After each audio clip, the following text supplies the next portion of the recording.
Well, I just finished installing the Givi Monokey rack. I've got a Monokey system here, the Monokey rack on the Tracer.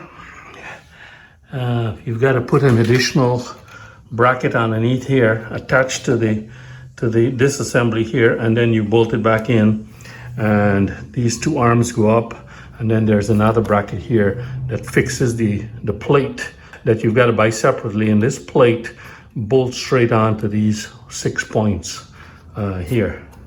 So you've got to do some bodywork removal, and there's full instructions on the Givi channel on YouTube. So I didn't do an installation video.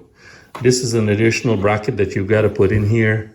One of the tips that I want to mention is that these wires used to run neatly along this channel here and down the side here, but by putting this additional bracket on underneath here, it pushes this down, and in pushing this down, it shortens the length of the wires here, so the wires now go diagonally across.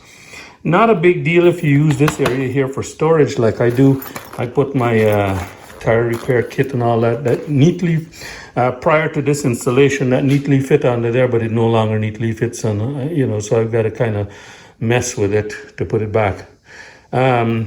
But underneath this rear seat of the Tracer's got lots of space. There is space underneath here. This is my small tool kit there. Previous owner has a Leatherman, he left a Leatherman tool, so that's in that bag. And in front here, I've got a little bag with some papers, and there's another, there's some storage underneath there as well. So fair bit of storage under this area here on the Tracer. There it is with the seat on, and I think that my wife will have more space, more room behind here than on the RS. Definitely looks bigger right now, so she should be more comfortable there.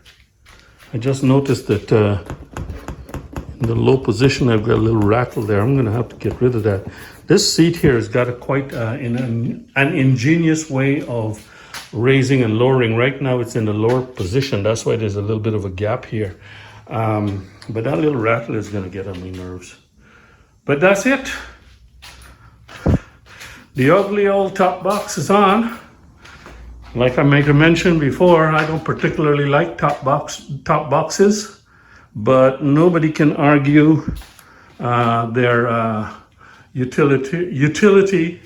They're really useful. This one stores my helmet when I go to the office, so it's a good addition. So for commuting, for long distance touring and all that. Oh, and another thing, because of this larger seat space here, my dry bag will fit better when I go motor camping on this. So that's pretty good. Nice and solid. Yeah, clicked into place beautifully. And gotta do a little cleanup here, but this is the Bakaruda rack that I got for the RS some years ago, and that's on there now. So at least with the top box on the Tracer, at least the rack here won't look that ugly.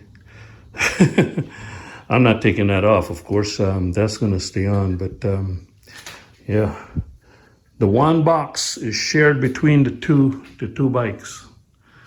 I had no interest in spending another $300-400 for a top box for this bike.